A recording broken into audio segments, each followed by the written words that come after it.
ધોરણ 8 ગણિતમાં આપણે સ્વાધ્યાય 3.3 પ્રકરણ 3 ચાલે છે એના આપણે પ્રશ્ન નંબર 6 સુધી આપણે અગાઉ દાખલા ગણેલા છે. હવે પ્રશ્ન નંબર 7 અહીંયા તમને એક મેં આકૃતિ દોરેલી છે. અહીંયા HOPE એક સમાંતર બાજુ ચતુષ્કોણ છે. સમાંતર બાજુ ચતુષ્કોણ છે તો અહીંયા આપણે x y અને z ના મૂલ્યો શોધવાના છે. x અહીંયા આપેલો છે, y અહીંયા આપેલો છે અને z અહીંયા આપેલો છે. આ બે સામસામેના ખૂણા છે. અહીંયા એક બહારનો બહિષ્કોણ પણ તમને આપેલો છે વધારાનો. અહીંયા આપણે એક નામ આકૃતિમાં આપેલું નથી પણ મેં એ નામ લખ્યું છે.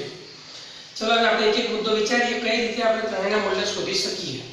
હવે આપણને એટલી ખબર છે આ ખૂણો 70 નો છે, બહારનો બહિષ્કોણ છે, એની અંદર આ x છે એ અંતઃકોણ છે. એટલે આ બેનો સરવાળો કરીએ તો 180 થવો જોઈએ. તો હું અહીંયા લખું કે ખૂણો HOP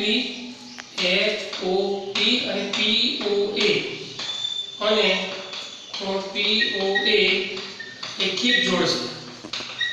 રેખિક જોડ લખવાના ચાલે.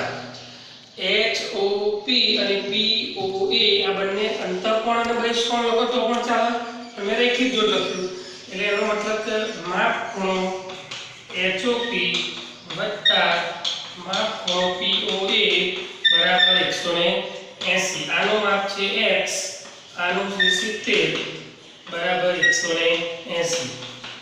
તો 180 માંથી 70 બાદ કરીશું તો બાજુ લઈએ એટલે x બરાબર 110.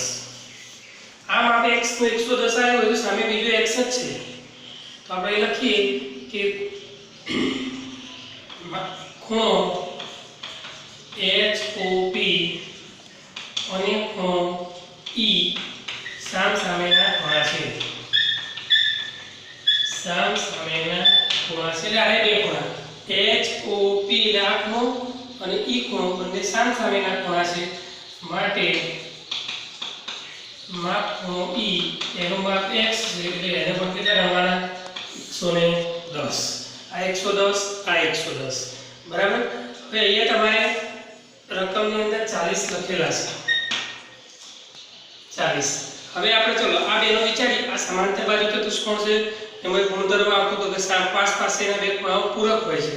પૂરક હોય છે એટલે પાસ પાસેના બે ખૂણાનો સરવાળો કેટલો થવો જોઈએ? 180 સરવાળો થવો જોઈએ. તો હું અહીંયા લખું ખૂણો E અને ખૂણો H પાસ પાસેના ખૂણા છે. પાસ પાસેના ખૂણા છે. પાસ પાસેના હોય તો E અને H નો સરવાળો કેટલો કરવાનો છે? E વત્તા માપ ખૂણો H બરાબર 180 આવશે. E એટલે x અને H એટલે 40 અને z બંને લેવાના. આવો એક ઉદાહરણ પણ આપણે આગળ ગણેલું છે. 40 વત્તા z. ચલો x નું મૂલ્ય આપણને ખબર છે 110. 40 ને 110 નો સરવાળો 150. 150 ને કઈ બાજુ લીધો તો 180 માંથી 150 બાદ કરો એટલે z નું મૂલ્ય આવ્યું 30. બરાબર. હવે એવું નહીં વિચારો કે આ z 30 એટલે y 30 જ હોય, એવું ના પણ બને. હવે આપણે એક અંદર ત્રિકોણ વિચારો. HOP કોઈ પણ ત્રિકોણ હોય તો એના ત્રણેય ખૂણાના માપનો સરવાળો 180 અંશ થવો જોઈએ. તો HOP લઈએ તો x y અને z આ ત્રણેયનો સરવાળો 180 થવો જોઈએ. તો ત્રિકોણ HOP માટે આપણે વિચારીએ છીએ એટલે x y z બરાબર 180 અંશ થવું જોઈએ. x નું માપ છે 110, y આપણે શોધવો છે, z નું માપ છે 30. 110 અને 30 એટલે 140 ને બાજુ લઈ જાઓ તો 180 માંથી 140 જશે એટલે y બરાબર 40 થશે. તમે કયા કયા ગુણધર્મો વાપરે છે ફરી એકવાર જોઈ લો. આ બે આપણે અહીંયા કયા વાપરે? રેખિક જોડ છે, બંનેનો સરવાળો કેટલો થવો જોઈએ? 180 થવો જોઈએ. એટલે આ 70 હતું એટલે અંદરનો કેટલાનો આવ્યો? 110. બીજો કયો નિયમ આપ્યો? સામસામેના ખૂણાના માપ સરખા હોય એટલે આનું આપણે 110 માપ આવ્યું છે, આનું પણ કેટલું ગણવાનું? 110. ત્રીજો કયો નિયમ વાપર્યો? E અને H બે પાસ પાસેના ખૂણાઓ છે એટલે પૂરક હોય તો પૂરકનો ગુણધર્મ વાપરી અને z નું મૂલ્ય લાયા. ફરીથી એક ગુણધર્મ વાપર્યો કે ત્રિકોણના ત્રણેય ખૂણાના માપનો સરવાળો 180 અંશ થાય એના આધારે આપણે y શોધ્યો એટલે આપણને ત્રણ જવાબ મળી ગયા. આ પ્રશ્ન નંબર 7. ચલો હવે પ્રશ્ન નંબર 8 GUNS ગન્સ અને રન્સ બે સમાંતર બાજુ ચતુષ્કોણ છે તો x અને y શોધો. આપણને ખબર છે GUN ગન એટલે બંદૂક થાય અને RUN રન એટલે દોડવું, પણ અહીંયા ચતુષ્કોણના નામ છે ગન અને રન. ચલો અહીં જોઈએ બે સમાંતર બાજુ ચતુષ્કોણ કીધા છે તો અહીંયા આપણે લખીએ કે ચતુષ્કોણ GUNS સબાચર છે માટે સામસામેની બાજુના માપ સરખા હોય. આ ગુણધર્મના આધારે દાખલો ગણવાનો છે. હવે સામસામેના સરખા કીધા હોય તો 3x તો એના સામે કેટલું માપ છે 18. આ બે સરખા હોય, હવે આ બે સરખા હોય 3y - 1 બરાબર 26. આને ખાલી ઉકેલવાના છે. આમાંથી x મળશે, આમાંથી y મળશે. ચલો x બરાબર આ ત્રણ અહીંયા ગુણાકારમાં છે એટલે આ બાજુ લઈ જશો એટલે ભાગાકારમાં થઈ જશે એટલે x બરાબર 6. અહીંયા આપણે 1 ની પેલી બાજુ લઈ જઈએ એટલે પ્લસ થઈ જશે 26 + 1 એટલે 26 ને 1 27. 27 ને પાછા 3 વડે અહીંથી નીચે ભાગાકાર લઈ જઈશું એટલે 9 તરી 27. હવે તમે ચેક કરી જુઓ એ 3 મૂકો x ની કિંમત 6 મૂકો તો 6 તરી 18 આવી ગયું સામસામે 18. y ની જગ્યાએ 9 છે તો 9 તરી 27 માંથી 1 બાદ કરો એટલે 26 તો સામે 26 આવી ગયા ને. આ રીતે તમે ચેક પણ કરી શકો. આ થઈ ઘન સબાચરની વાત. બીજો એક ચતુષ્કોણ છે અહીંયા રન RUNS રન સબાચર છે, પણ અહીંયા તમે બહારની બાજુઓના માપ નથી આપેલા પણ અહીંયા વિકર્ણોના માપ આપે છે. સબાચર છે માટે વિકર્ણો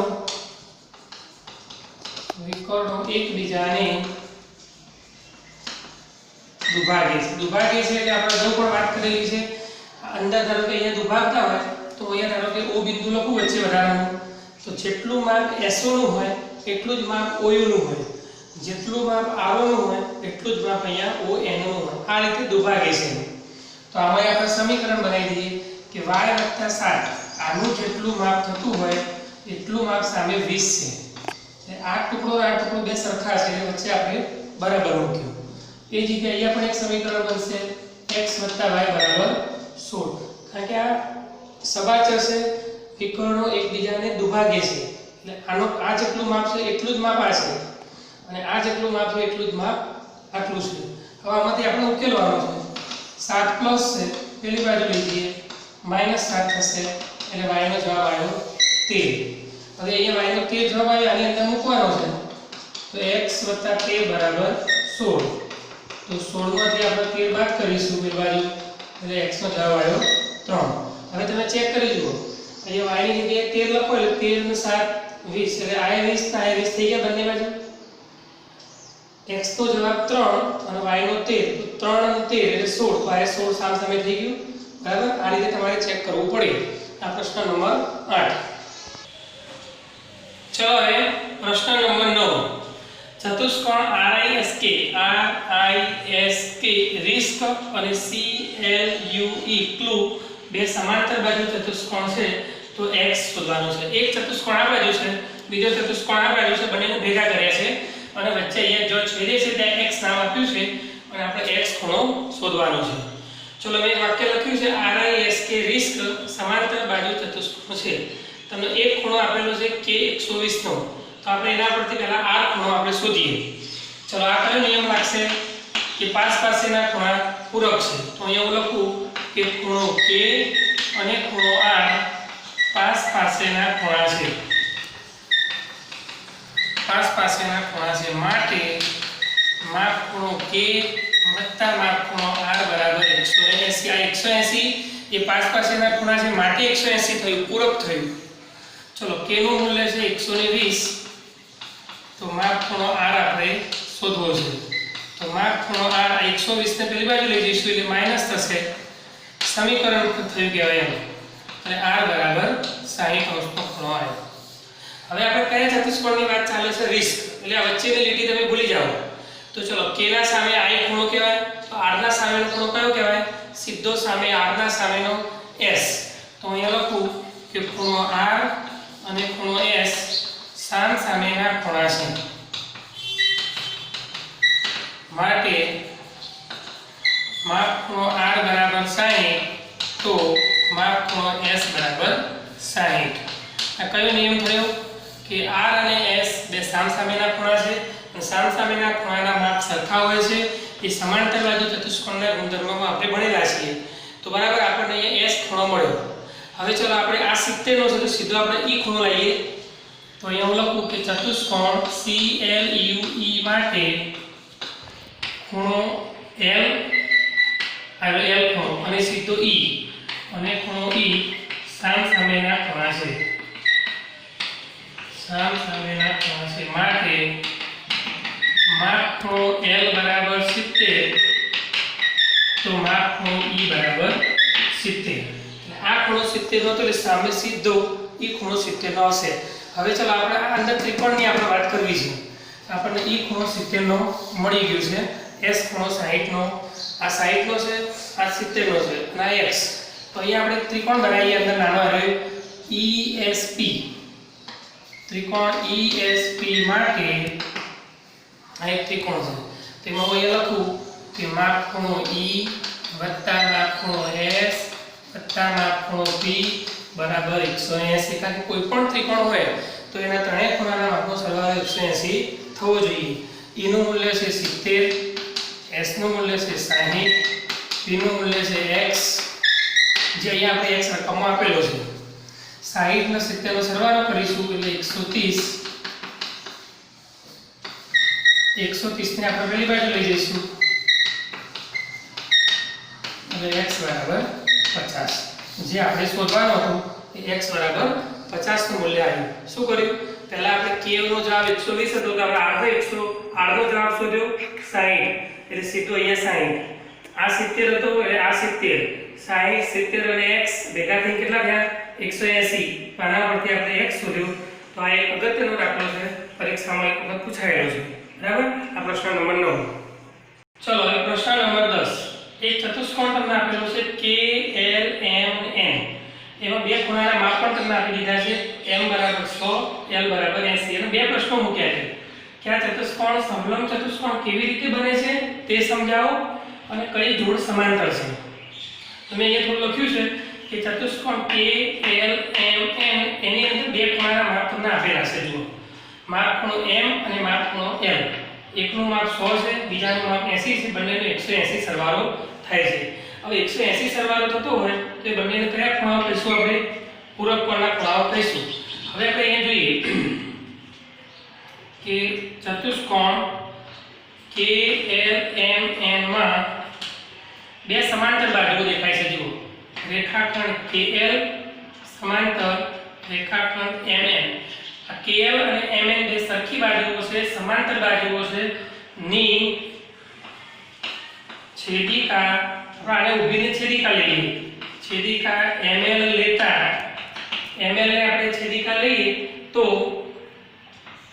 ખૂણો M ને ખૂણો L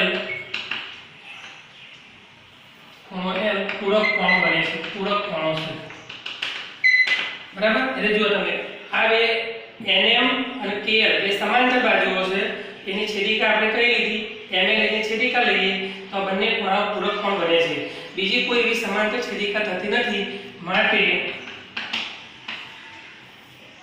રેખાખંડ NM સમાંતર રેખાખંડ KL આમ એક જ જોડ સમાંતર બને છે એક જ જોડ સમાંતર બને છે માટે ચતુષ્કોણ KLMN સમલંબ ચતુષ્કોણ છે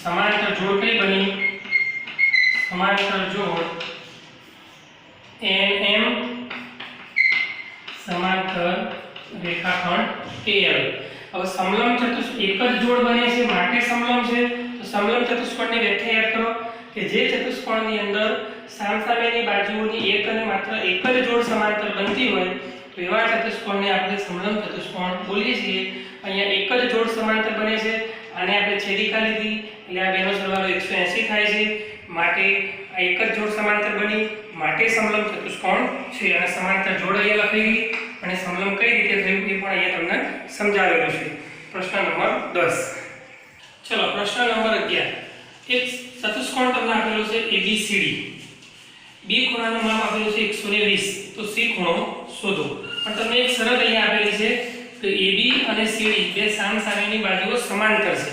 હવે એ સમાંતર હોય, સામસામેની એક જ જોડ સમાંતર હોય તો આપણે આને સમલંબ ચતુષ્કોણ કહી શકીએ. તો એવું લખું કે રેખાખંડ AB સમાંતર રેખાખંડ CD હોવાથી ચતુષ્કોણ ABCD સમલંબ ચતુષ્કોણ છે. સમલંબ ચતુષ્કોણ છે. હવે આપણે એ લખીએ કે રેખાખંડ AB સમાંતર રેખાખંડ CD, આ AB અને CD બે સમાંતર છે. ની છેદિકા આપણે આને છેદિકા લઈએ BC લેવાથી બે સમાંતર બાજુઓ છે એના વચ્ચેની આપણે છેદિકા કઈ લીધી BC છેદિકા લેવાથી માપ ખૂણો B વત્તા માપ ખૂણો C આ બેનો સરવાળો 180 અંશ થવો જોઈએ, કારણ કે બે છેદિકાથી બનતા અંતઃકોણો છે. અહીંયા લખવાનું બંને અંતઃકોણો છે. અંતઃકોણો છે માટે સરવાળો કેટલો થયો 180 થયો. તો એ B નું માપ આપણને ખબર છે. B નું માપ કેટલું છે 120, માપ ખૂણો C બરાબર 180, માપ ખૂણો C બરાબર 180 માંથી 120 બાદ કરો માટે માપ ખૂણો C બરાબર 60 અંશ. બે જ નિયમો વાપર્યા છે. સમલંબ ચતુષ્કોણ છે માટે એની છેદિકા લીધી કઈ BC છેદિકા લીધી, BC છેદિકા લીધી એટલે આપણે અંતઃકોણો બન્યા. અંતઃકોણ હોય તો સરવાળો કેટલો હોય 180 હોય. તો આનું માપ 120 તો આનું માપ 60 એટલે 120 વત્તા 60 એટલે 180 કોણ થઈ જાય છે. બરાબર. પ્રશ્ન નંબર 11. ચલો હવે પ્રશ્ન નંબર 12. એક આકૃતિ છે. ચતુષ્કોણ આપેલા છે PQRS. Q ખૂણો 130 નો છે. R ખૂણાની અંદર આવી નિશાની કરેલી છે એટલે આ નિશાની સાની છે કાટકોણની, એટલે R નું માપ 90 અંશ છે. P અને S શોધવાના છે. હવે તમે અહીંયા એક જ જોડ સમાંતર આપેલી છે જુઓ SP સમાંતર RQ. તો એ લખીએ આપણે રેખાખંડ SP સમાંતર રેખાખંડ RQ હોવાથી સમલંબ ચતુષ્કોણ છે.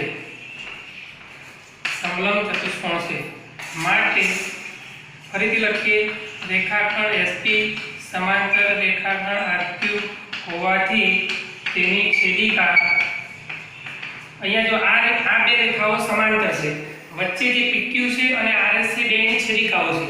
પહેલા આપણે PQ લઈએ, ની છેદિકા રેખા PQ લેતા PQ